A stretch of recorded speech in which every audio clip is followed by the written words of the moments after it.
मानो तो मौज है, वरना समस्या तो हर रोज है। इस वीडियो में जानेंगे कि भिखारी से डरना कैसे बंद हो। खास करके कंटेमिनेशन ओसीडी में भिखारी भी एक ट्रिगर बन जाता है। कुछ महानुभाव, कुछ महान सज्जन ऐसे होते हैं जो भिखारियों से डरते हैं। उनको भिखारी दिख जाए तो वो रास्ता बदल लेते हैं। रास्ता इसलिए नहीं बदलते हैं कि भिखारियों को पैसा देना पड़ेगा, वो रास्ता इसलिए बदलते हैं कि भिखारी गंदा है, उनसे टच हो गया तो उनके कपड़े गंदे हो जाएंगे, वो गंदे हो जाएंगे और फिर वो जिस सामान को छुएंगे वो सामान गंदा हो जाएगा।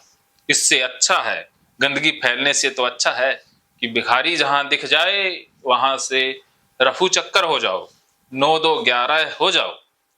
तो भिखारियों से ओसीडी वाले कैसे बचते हैं और भिखारियों से डरना कैसे गीता थेरेपी के द्वारा ठीक होगा, ये जानते हैं आज के इस लाइव सेशन वीडियो में।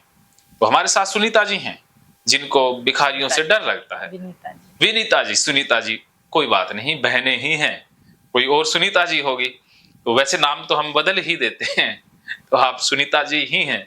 तो सुनीता जी बताइए कि आप क्या करती हैं जब भिखारी आपके रास्ते में आ जाता है?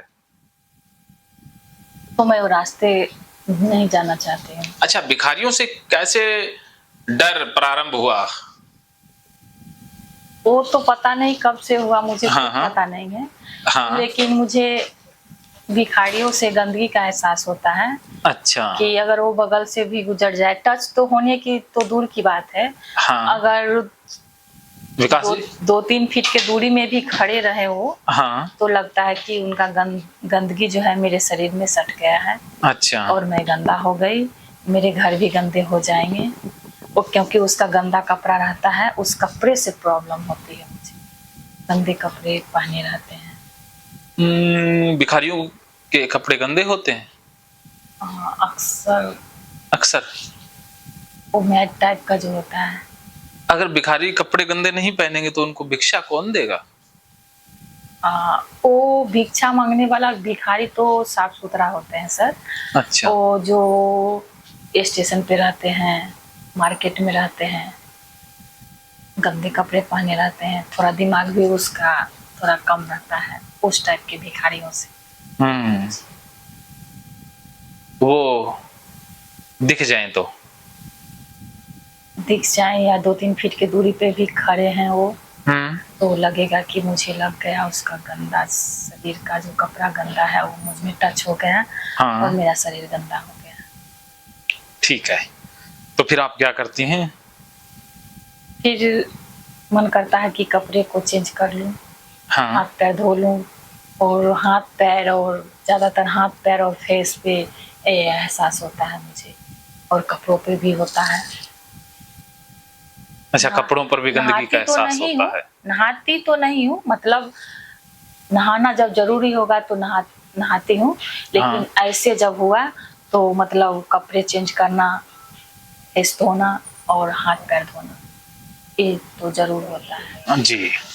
अब भिखारियों से डरना कैसे रुकेगा, ये प्रोसेस जानते हैं।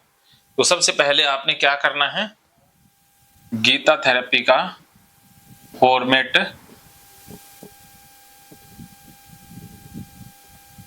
और भिखारी।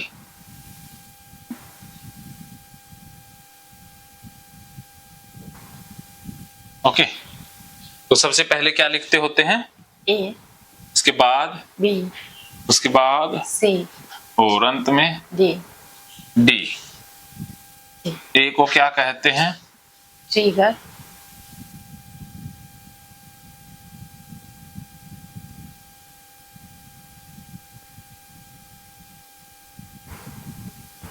ट्रिगर। और बी को? वहम। वहम। एहसास। एहसास। लगना। नुकसान, नहीं, शक। विचार। ओके, या विशेषण। और सी में क्या आएगा? संभावित खतरा।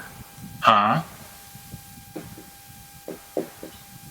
संभावित खतरा, हाँ डर, हाँ, नुकसान। और आ जाइए, सी में लिखते हैं संभावित खतरा, डर और नुकसान। और देखिए जो डी में लिखते हैं वो है ओब्सेशन, और सी में जो फ्यूचर से रिलेटेड खतरा, ये वर्तमान में आता है। जैसे किसी ट्रिगर से आमना सामना हुआ, एकदम से आपके मन में गंदगी का या कोई भी एहसास आ सकता है, वो वर्तमान में आएगा। और उससे रिलेटेड डर है वो फ्यूचर में आएगा, और उसके बाद मन सुझाव देगा कि कुछ करो, सॉल्यूशन बताएगा। सॉल्यूशन पार्ट यहां पर हम मेंशन करते हैं, सॉल्यूशन बिकम ए प्रॉब्लम। लेकिन वो सॉल्यूशन जो मन बताता है वो ही प्रॉब्लम बन जाता है। मन दो तरह के सॉल्यूशन बताता है, एक तो है डूइंग, जिसका मतलब है करना, और दूसरा क्या है, अवॉइड, अवॉइड, जिसका मतलब है बचना।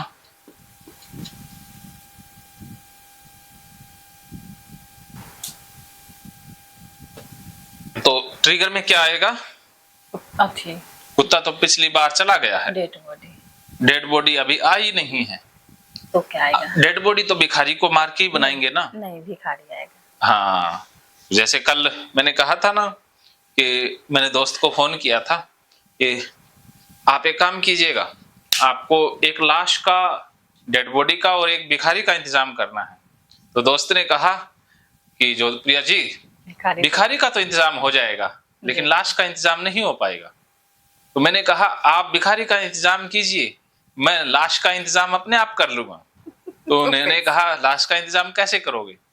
मैंने कहा भिखारी जो आप बता रहे हो उसी को मार करके मैं डेड बॉडी का, लाश का इंतजाम कर लूंगा।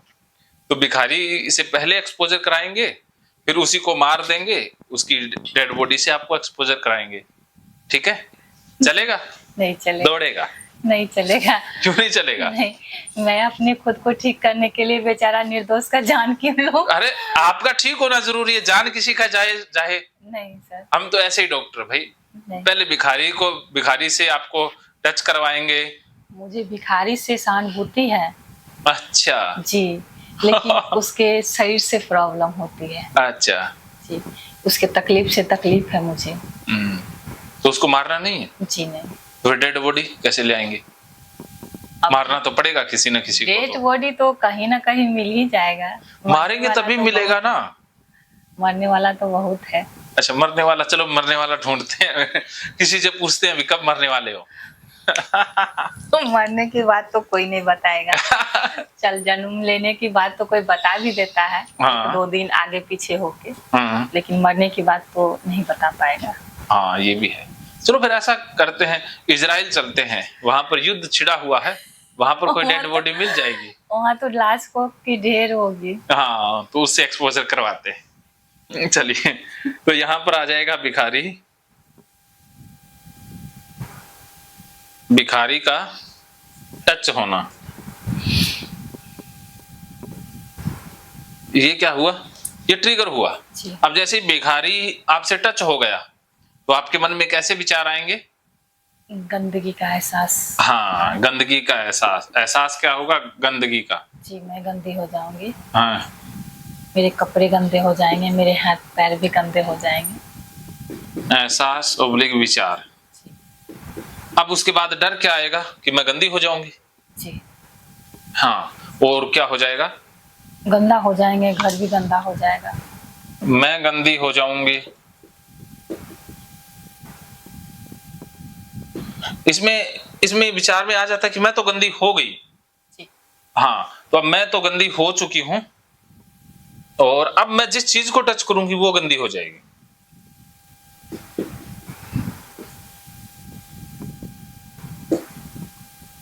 घर गंदा हो जाएगा। घर अभी बचा हुआ है ना। घर गंदा हुआ तो घर का जो सामान है वो भी गंदा। हाँ, तो फिर धोना पड़ेगा उसे भी। बिल्कुल।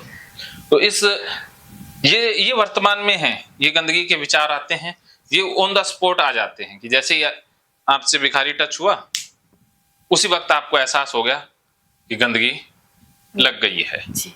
मेरे शरीर में गंदगी लग गई, ये विचार आता है, ये शक हो जाता है, यही ऑब्सेशन है। तो उसके बाद फिर मन में फ्यूचर से संबंधित डर आएगा, भविष्य से संबंधित, जी, कि बुरा हो गंदगी जाएगा। फैल जाएगी, जी, बुरा हो जाएगा। हाँ कुछ बुरा हो जाएगा, घर गंदा हो जाएगा, घर गंदा हो घर का सामान गंदा हो जाएगा। तो फिर आपका मन सॉल्यूशन भी देता है कि अरे भाई डरने की इतनी बात भी नहीं है, हाँ, हाथ पैर इसका धो लो, उपाय भी है। तो उपाय क्या है? कपड़े चेंज कर लो, कपड़े चेंज करना, हाथ पैर धो लेना, फेस धो लेना। हाँ कपड़े बदलना, हाथ पैर धोना, हाथ पैर, वो भी थोड़ा हाथ पैर धोना नहीं, बहुत ज्यादा हाथ पैर धोना। हाँ बहुत ज्यादा। कैसे कैसे धोते हो? बहुत धोते हैं ऐसे। कैसे कैसे? हाँ? पूरा फेस, पहले तो मैंने इतना दूर से हाथ धोया। हाँ यहाँ तक। जी, हाँ। और उसके बाद फिर फेस, हाँ हो सकता है तो फेस पे साबुन भी लगा सकते हैं, और फेस धोया, फिर हाँ। फेस को धो के फिर मैंने ये कान भी धोया, हाँ फिर बालों को पानी से पोंछा, हाँ और फिर जाके फिर हाथ धोया, अच्छा हाथ धोया, हाँ। और फिर मैंने इतना दूर से पैर धोया। कितना समय लगा देती हो इस प्रक्रिया में? वो तो कहना मुश्किल है सर, वो आधा घंटा भी हो जाता है, कभी 20 मिनट भी होता है, कभी हाँ। आधा घंटा भी हो जाता है, कभी घंटों में भी चला जाता है। अच्छा, वो तो भिखारी के ऊपर निर्भर करता है ना कि भिखारी कितना गंदा था। जी। भिखारी ज्यादा गंदा तो ज्यादा गंदगी फैली है, ज्यादा टाइम लगेगा, है ना? जी, ऐसा ही है। तो अगली बार फिर मन क्या कहता है कि भिखारी से दूर रहो। दूर रहो। जी।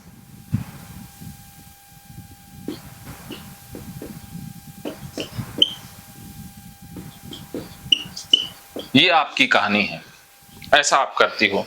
सबसे पहले भिखारी से टच होने की घटना घटती है, उसके बाद आपको गंदगी का एहसास आता है, और फिर भविष्य में खतरा महसूस होता है कि घर गंदा हो जाएगा।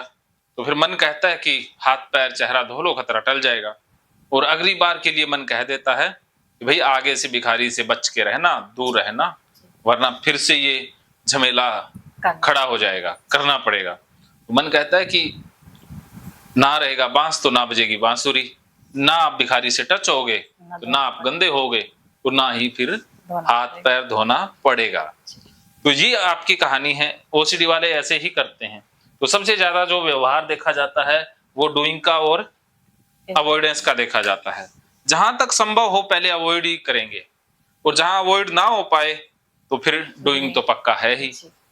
पहली कोशिश तो ये रहेगी कि बचो। तो थोड़ा सा डूइंग हो तो ना, वो तो मन थक जाती है। हाँ, तो इसीलिए फिर अवॉइडेंस ज्यादा होगा। जितना आपको दर्द होगा, अवॉइडेंस कंपल्शन कर करके आप ज्यादा थकोगी, तो आगे से फिर बचने का ज्यादा सोचोगी। हो सकता है घर से निकलना ही बंद कर दो। खुद पर गुस्सा भी आता है। हाँ, लेकिन गुस्सा आता है तो आप ये नहीं कि ये डूइंग करना बंद कर देते, करना बंद नहीं करेंगे, या अवॉइड करना बंद कर देते हो। गुस्सा जब आएगा ना, हाँ, तो और बढ़ ही जाता है, और बढ़ेगा, और फिर अवॉइड ज्यादा करोगे। हाँ। फिर घर से बाहर निकलना बंद कर दोगे। ऐसा होता है। लेकिन आप देखिए कि डूइंग करके, अवॉइड करके अगर आप ठीक होते तो कब के हो चुके होते हैं ना। तो डूइंग करने से, अवॉइड करने से तो ठीक नहीं होते। तो ये जो मन ने तरीका बताया था वो तो सरासर निहायती गलत तरीका था।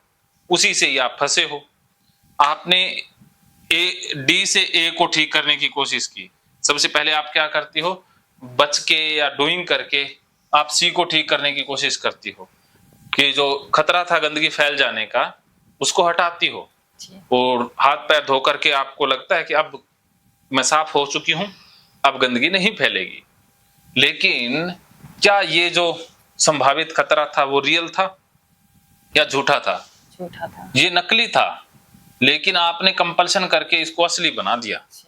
मन को ये सीख मिल गई कि भाई गंदगी तो पक्का फैलती, आपने धोया पोंछा है, इस वजह से गंदगी रुकी है।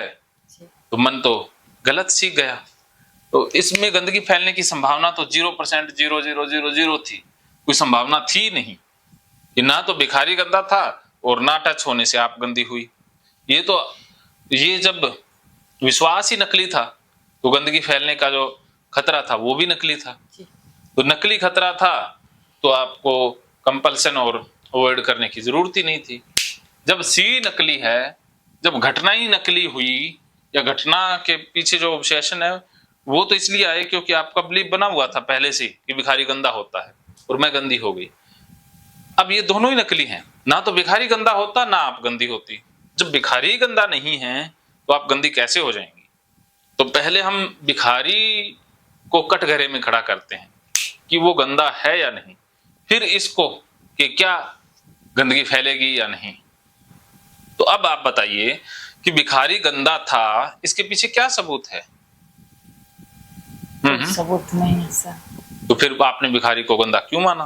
उसके कपड़े मैले थे इसलिए। हाँ, कपड़े मैले होने से अगर गंदगी का सबूत होता तो कुछ लोग तो कपड़े पहनते ही नहीं, वो गंदे नहीं है।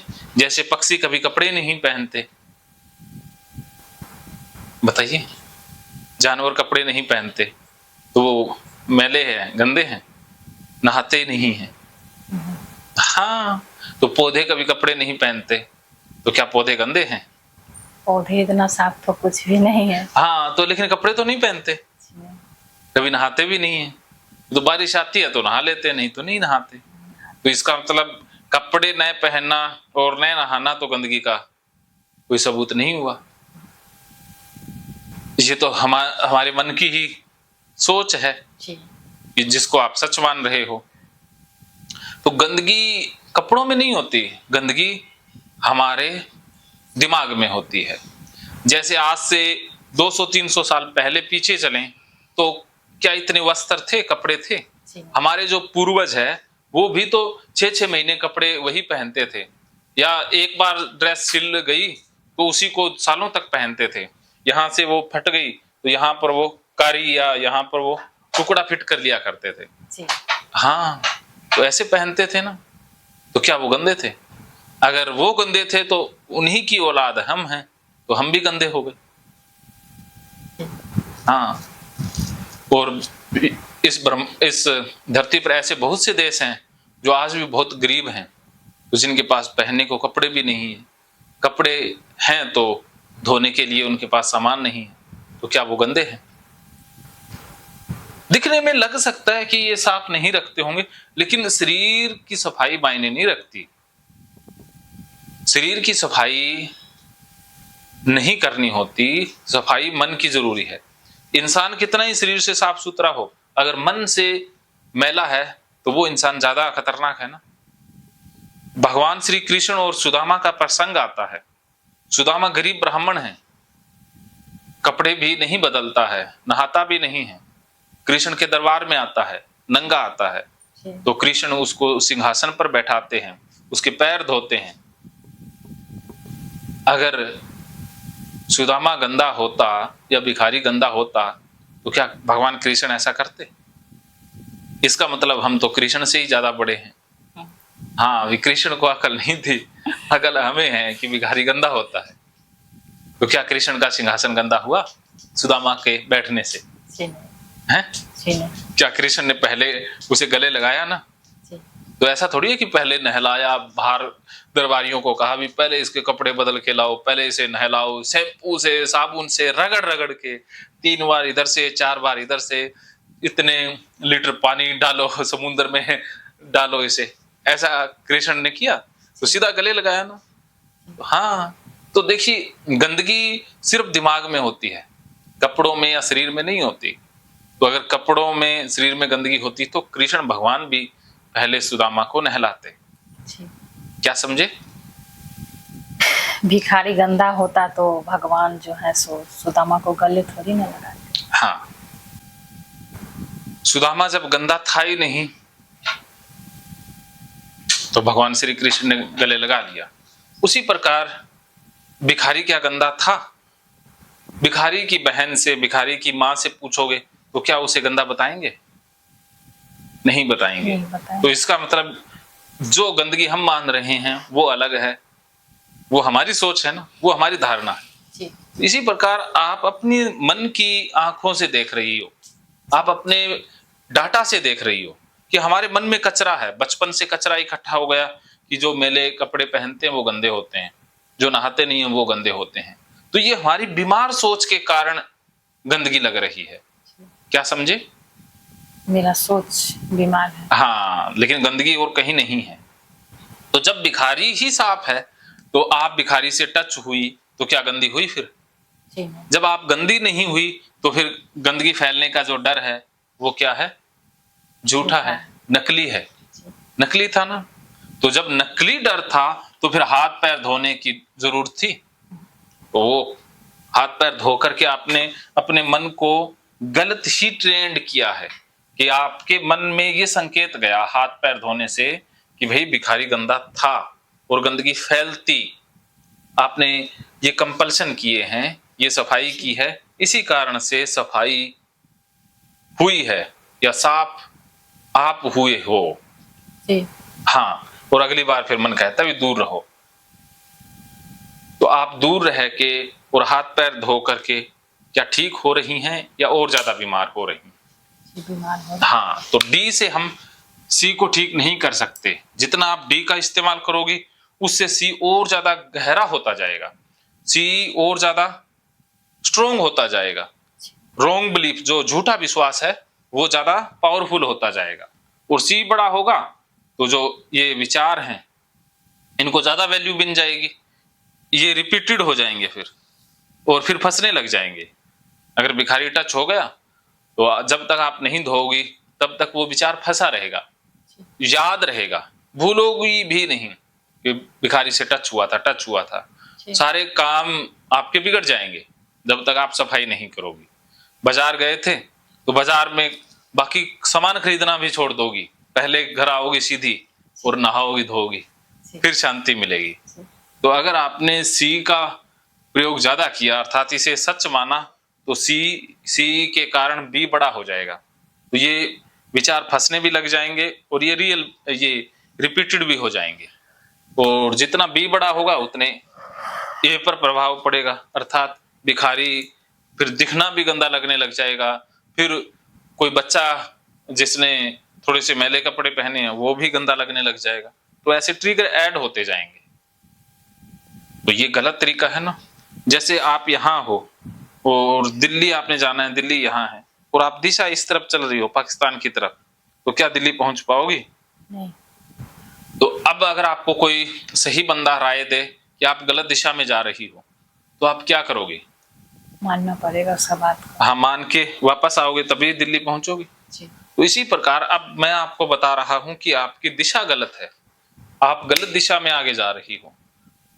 तो अब आपके पास तीन रास्ते हैं, या तो गलत दिशा में आगे बढ़ते रहो, इसी गलत दिशा में यही करते रहो जो कर रहे हो, इससे ओसीडी और बढ़ता रहेगा, या फिर यहाँ रुक जाओ तो ओसीडी जहां पर है वहीं पर रुक जाएगा, या फिर वापस चलो, उल्टा चलो तो ओसीडी वाला जो डेटा है वो डिलीट हो जाएगा। तो अब आप बताओगे तीनों में से कौन सा रास्ता आपने चुनना है? वापस चलना है। वापस चलना है, उल्टा चलना है। जी। तो उल्टा चलना कितना है पहले ये देखना पड़ेगा कि आपने कितनी उल्टी दिशा में यात्रा तय कर ली है और कितना हमें वापस आना है वो देखना पड़ेगा। तो इसके लिए हम आते हैं डेटा को जांचने। तो ये मन की स्पीड है, मन की स्लो स्पीड में चिंता, घबराहट, बेचैनी, और मन की फास्ट स्पीड में खुशी, आनंद। और मन की जो स्लो स्पीड होती है वो डेटा के कारण होती है। डेटा आपके बचपन से ही अचेतन मन में आया है। जब आपने सुना, किससे सुना ये? बड़े बुजुर्ग लोगों से। हाँ, तो बड़े बुजुर्ग लोगों ने आपके मन में पहले डेटा डाला, उस डेटा ने फिर आपके अंदर रोग पैदा किया, फिर रोग ने ही डेटा डालना आरंभ कर दिया। तो जो बड़े बुजुर्गों का डेटा है वो डिलीट होगा गीता के 18 अध्याय से और टाइम एंड स्पेस के वीडियो से। पुराना डाटा तो उससे डिलीट होगा, लेकिन जो ओसीडी का डाटा है वो डिलीट करने के लिए अभी मैं फॉर्मेट बता रहा। पहले ये देखना है कि डाटा आता कहां से है। इन चारों दिशाओं से डाटा आया है, उत्तर, दक्षिण, पूर्व, पश्चिम में। सबसे ज्यादा डाटा आता है अवॉइड करने से, दूर जितना रहोगे उससे डाटा आता है। तो आप कितने सालों से दूर रह रही हैं भिखारी से? बहुत दिन हो गया, 17 साल हो गया। 17 साल हो गए, तो 204 महीने हो गए। और कितनी बार ऐसा प्रयास करती हैं कि दूर रहा जाए डे टाइम में, या बाजार कितनी बार जाती हैं? बाजार तो रोज नहीं जाती हूँ, हफ्ते में? मुझे जब खूब जरूरी होता है तब बाजार जाती हाँ, 2-3 बार मिस भी करती होंगी, तो 4 बार कह सकते हैं। तो 30 गुना में 4,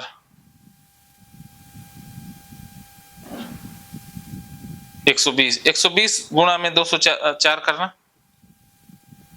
कितना होता है? 120 गुना में 204,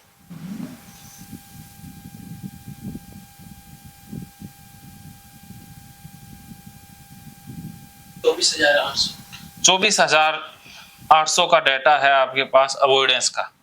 और ये कंपल्सन भी इतनी बार करती होंगी जब टच हो गया, तो इसको 4 से गुना कर देते हैं। 24,000 को 4 से गुना करना तो 1 लाख डाटा, क्योंकि 4 काम करती हैं, कपड़े भी बदलती हैं, हाथ भी धोती हैं, पैर भी धोती हैं, चेहरा भी धोती हैं, तो ये 4 गुना हो जाएगा।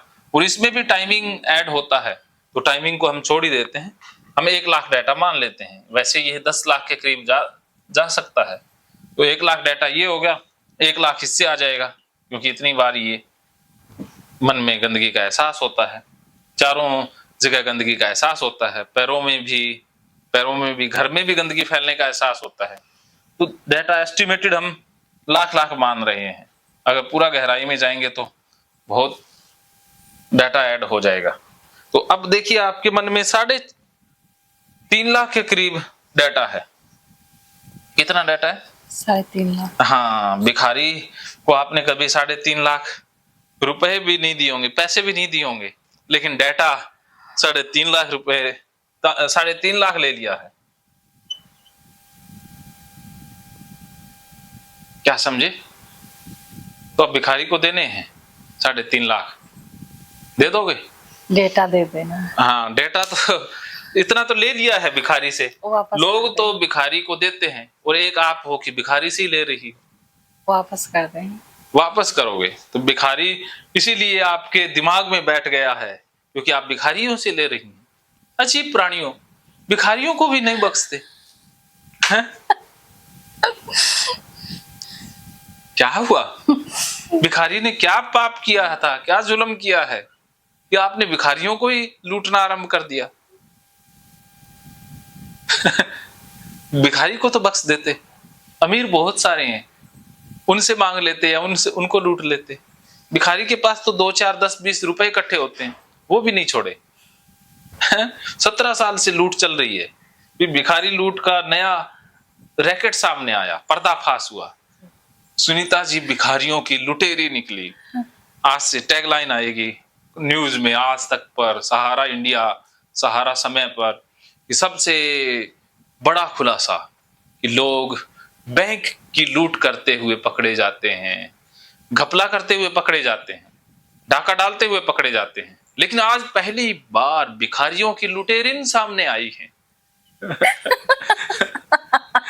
जिसने 3.5 लाख का घोटाला किया है। सही है ना? तो अब वापस करना है, तो इसके लिए क्या करना है? इस डाटा को डिलीट करने के लिए जहां से ये डाटा आ रहा है वहीं से रोक लगा देनी है। तो ये 4 दिशाएं हैं, उत्तर, दक्षिण, पूर्व, पश्चिम। तो इन्हीं चारों दिशाओं से डाटा लेना बंद कर देना है, और जो है उसे डिलीट करना है। तो सबसे पहले आपने ट्रिगर क्रिएट करना है, भिखारी से टच होना है, उसे कहते हैं फाइट करना। तो अब ये रास्ता मैं बता रहा हूं कि सही रास्ता ये है, ए से डी की तरफ जाना, ए से शुरुआत करके डी की तरफ जाना है, तब डाटा डिलीट होगा। डी से ए की तरफ तो डाटा ऐड हो रहा है। तो सबसे पहले आपने ट्रिगर क्रिएट करना है, जिसे अवॉइडेंस से जोड़ते हैं कि फाइट करना, अवॉइड नहीं करना, फाइट करना, जबरदस्ती भिखारी से टच होना है। और उसके बाद वह शक तो आएगा ही आएगा, गंदगी का एहसास आएगा, उसको पहले ही बुला लेना है, गाली थेरेपी के द्वारा गाली निकालना है, और नुकसान को बढ़ा लेना है। फ्यूचर में जो नुकसान हो जाएगा,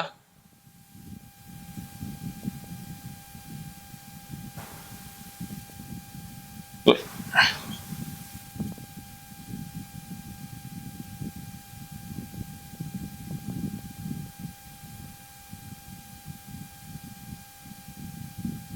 तो आप क्या करती हैं, थोड़ा सा खतरा बढ़ा तो आप फिर से कंपल्सन कर देती हैं। तो अब आपने कंपल्सन नहीं करना है, खतरे को ही बढ़ा के रखना है। कंपल्सन करने से एक बार तो खतरा हट जाता है, लेकिन बार बार करना पड़ता है। तो आपने पूरा खतरा बढ़ा देना है, भिखारी से टच करके पूरे घर को टच करना है, साड़ी को, कपड़ों को, बालों को, पूरा घर का सामान टच कर देना है। खतरे को बढ़ा करके रखना है, नुकसान को बढ़ा करके रखना है, घबराहट को पूरा बढ़ा करके रखना है, कम नहीं करना है और इसे स्टॉप कर देना है। गाली निकालते हुए काम करना है ये सारा। गाली थेरेपी का तो इस्तेमाल पक्का करना है। भिखारी से टच होने से पहले भी गाली निकालनी है कि ओसीडी के साले कुत्ते कमीने विचार आ जा। हाँ, और फिर भिखारी से टच होते हुए भी कि ओसीडी वाले विचारों आ जाओ। मैंने तो भिखारी से टच कर लो, हाँ टच, हाथ कर लिया, पैर कर लिया, कपड़े भी लगा दिए, गले भी लगा लेना, ठीक है। उसको 5-4 रुपए भी दे देना, ठीक है। सेब दे देना, केले दे देना, खाने वाली चीजें दे देना। लेकिन कुछ भिखारी ऐसे होते हैं जो खाने पीने की चीजें लेते ही नहीं। इतने भैया रोकड़ा लाओ, ऐसे नहीं चलेगा। रोकड़ा, रोकड़ा मतलब पैसा, रोकड़ा, हाँ रोकड़ा पैसे को कहते हैं। तो आपने ये काम करना है गाली के साथ, फिर घर को टच कर देना, सारे घर के सामान को टच कर देना है और स्टॉप कर देना है। चेहरा, कपड़ा, हाथ पैर कुछ भी धोना नहीं है, ये प्रयोग करना है। ऐसा आप प्रयोग करोगी तो आपके माइंड से जो डाटा है, सबसे पहले 50,000 इससे डिलीट होगा, 50,000 इससे, 50,000 इससे, 50,000 इससे, तो 2 लाख डाटा डिलीट हो जाएगा। तो 70% तो आप एक ही बार में ठीक हो जाओगी। 70% तो आपके मन से 2 लाख डाटा डिलीट हो जाएगा पहली बार में। तो बचेगा 1.5 लाख, वो 2-3 बार में हो जाएगा। जी। तो 2 लाख डाटा कैसे डिलीट होगा? भिखारी को टच करने से। हाँ, भिखारी को टच करके। अगर आपने ये कर लिया, क्योंकि जैसे किसी राजा को हम घेरते हैं तो अगर एक दिशा से आक्रमण करें तो दूसरी दिशा से भाग जाता है ना, तो इन चारों दिशाओं से आक्रमण करना है। ऐसा नहीं है कि आपने टच भी कर दिया, गाली भी निकाल दी और उसके बाद कपड़े धो लिए, चेहरा धो लिया, तो सीढ़ी और बढ़ जाएगी, फिर डाटा और ऐड हो जाएगा। ऐड नहीं करना है। जी। क्या करना है? फाइट करना है। फाइट करना है। तो फाइट करने के लिए तैयार हैं? तो अभी चलें भिखारी से मिलने। तो अब हम जा रहे हैं भिखारी के पास। तो आप इस वीडियो में आगे देखोगे कि भिखारी से ये मिलेंगी, हाथ भी लगाएंगी, गले भी लगाएंगी, सारा काम करेंगी और घर पे भी आकर के बिना टच किए हुए सारा काम करेंगी। घर का सारा काम करोगे बिना टच किए हुए नहीं, बिना धोए हुए। हाँ, बिना धोए हुए। टच करने के बाद सारा घर का सामान टच करोगी और ना हाथ धोने, ना पैर धोने, ना चेहरा धोना, और सारा काम करोगी। तो आपके मन से 2 लाख डाटा डिलीट होगा और ये काम आप रोज करोगी तो 1 हफ्ते के अंदर आप पूरी तरह से ठीक हो जाओगी। तो अब चलते हैं भिखारी से मिलने। अब हम चलते हैं भिखारी से मिलने, भिखारी को गले लगाएंगे। अब हम जा रहे हैं एक्सपोजर करने। तो आप देखते रहिएगा कि हम एक्सपोजर कैसे करते हैं और कैसे इनकी ओसीडी को छू मंतर करते हैं। अब मैं चल पड़ा हूं।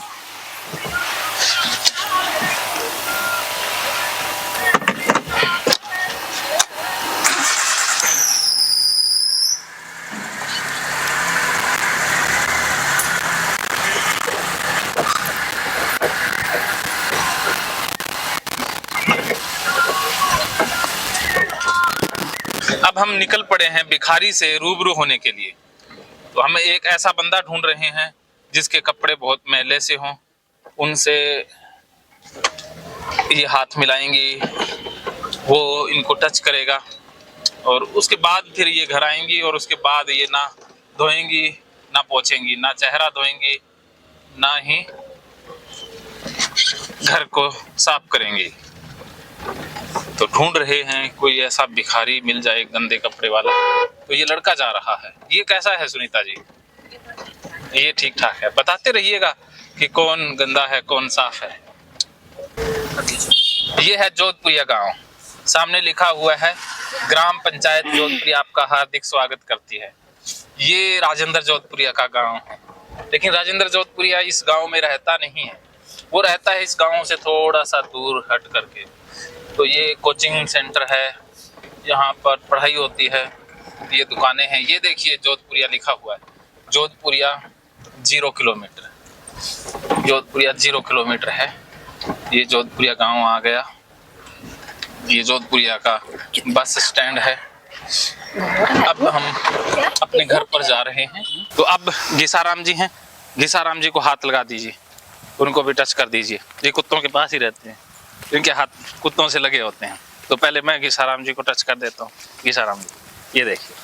तो आप, हाँ हाँ, घबराहट हुआ है? थोड़ी थोड़ी हुई। थोड़ी थोड़ी हुई। भिखारी से हाथ मिलाने के बाद हम पहुंच चुके हैं अपने कमरे पर, जिस कमरे में सुनीता जी रहती हैं। तो अब उस कमरे के सारे फर्नीचर को ये छुएंगी, उस बेड पर बैठेंगी और फिर देखते हैं क्या करती हैं ये। क्या हाथ पैर धोना जारी रहता है या रुकता है? अब घर के अंदर प्रवेश कर रहे हैं। तो सुनीता जी सारे सामान को छुएंगी, कमरे के अंदर बेड को छुएंगी। अब छू छू करके सब कुछ दिखाइए। बैठ जाइए। हाँ हाँ, बोलते जाइए, गाली निकालते जाइए। आ जाओ कुत्ते कमीने, मैं सब चीज को गंदा कर रही हूँ।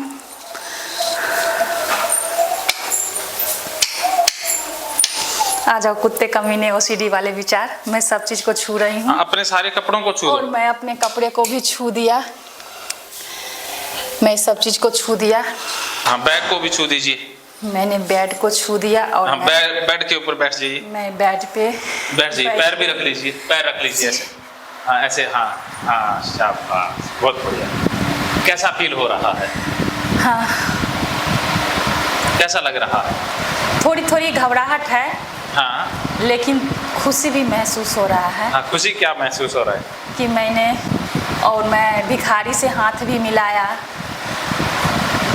इसलिए मुझे खुशी भी हो रही है। थोड़ी सी घबराहट है, लेकिन ये शांत हो जाएगी।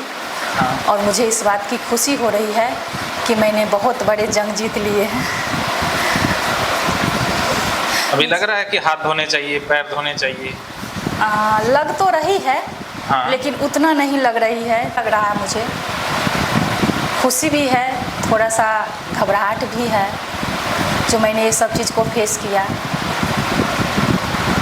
और मुझे विश्वास भी नहीं हो रहा है कि मैंने ये सब किया।